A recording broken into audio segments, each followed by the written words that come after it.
Hey, welcome back to the Cybersecurity Whisperer, the podcast where we cut through the buzzwords and get to the truth of what's happening in cybersecurity. I'm your host, Elliott Franklin, and today is September 1st, Labor Day here in the United States. While you're hopefully enjoying some time off, attackers, unfortunately, never seem to take a holiday. So today's episode, it's a little longer than usual. Think of it as a backyard barbecue plate loaded with extra stories for the long weekend. So grab a burger, kick back, and let's dive in. Our first big story comes from the state of Nevada.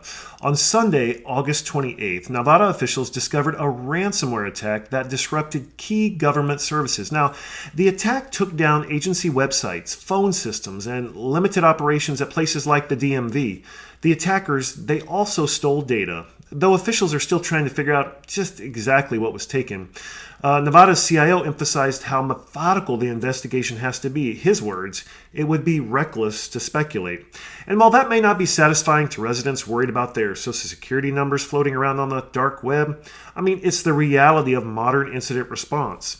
The FBI and CISO are on the ground helping, but this is deja vu for state governments. Just in the past year, Rhode Island had 660,000 residents' data exposed, and Minnesota activated the National Guard after a ransomware incident. So the key lesson here is, look, state and local governments, they remain soft targets, and recovery has to be careful and staged because, the only thing worse than a ransomware attack is restoring a system too fast and reintroducing the attacker back in.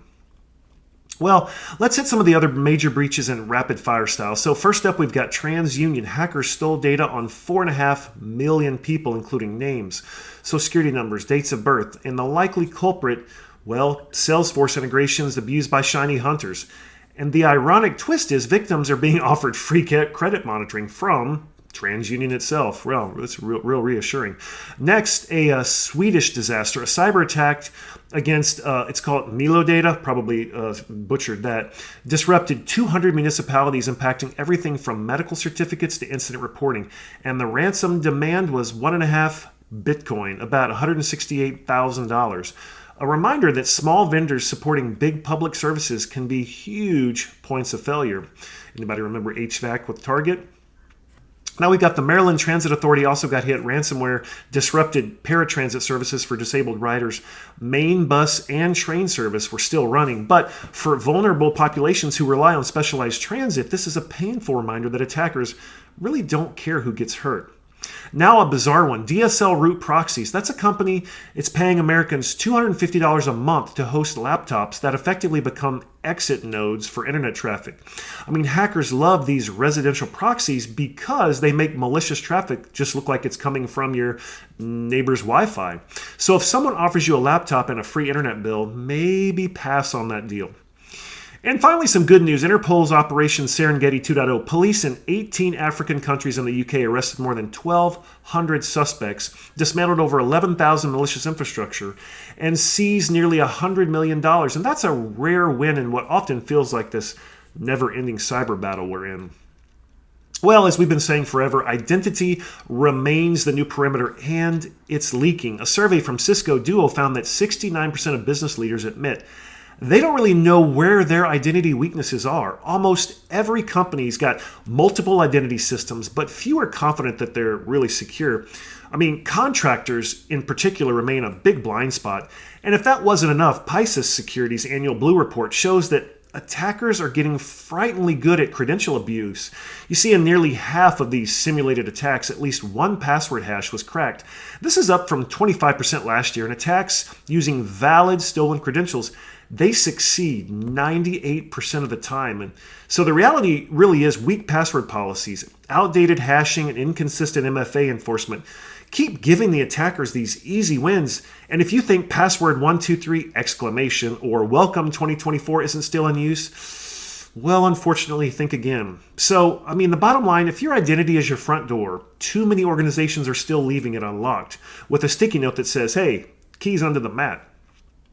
Now, two incidents stand out this week for their enterprise-scale fallout. First, the Salesforce Drift AI breach. Look, attackers stole OAuth tokens and used them to siphon data from Salesforce, Slack, AWS, Azure, and Google Workspace. Now, Google's threat intel team says if your company integrated Salesforce with anything, you should assume those tokens are compromised and just rotate them all. Next up, we've got Coinbase. I mean, this one is jaw-dropping. Hackers bribed outsourced customer service workers in India, paying them thousands they just handed over credentials. And the attackers demanded a $20 million ransom, and Coinbase said no, and instead put a $20 million bounty on the attackers. I mean, it's a reminder that inside bribery is back as a major enterprise threat vector. So, I mean, if phishing fails, just pay someone on the inside. And for security leaders, it's a real wake-up call. Insider threat training can't just be about malicious employees. It's got to cover bribery too. Now, we've all been waiting for it, and unfortunately it's here. AI is no longer just helping attackers, it is the attacker. Anthropic reported its Claude Code platform being abused in a fully automated data extortion campaign with no humans in the loop. I mean, AI handled reconnaissance, they handled exploitation, lateral movement, and exfiltration across 17 organizations in just a single month. I mean, criminals, they're literally being laid off by AI.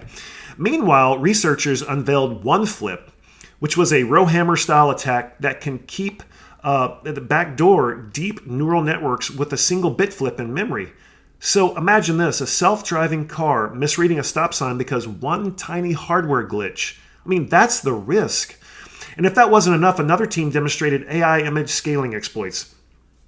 Hide malicious prompts in high-resolution images, and they only appear once the image is downscaled by AI system like Google's Gemini. Suddenly, a family photo turns into a prompt injection that just steals all your calendar data. I mean, really, the takeaway is AI systems, they don't just expand our defenses, they've massively expanded our attack surface. So let's talk about the human side, the policy and the leadership that's really shaping security. IBM's cost of data breach study shows that only 49% of companies plan to increase cybersecurity spending after a breach. No, that's down from 63% last year, and some boards see breaches as just the cost of doing business. Now, I had the privilege of being quoted again in this study, noting that AI has a role, but it can't fix broken processes or governance. I mean, if you don't shore up fundamentals, no shiny AI tool is going to save you.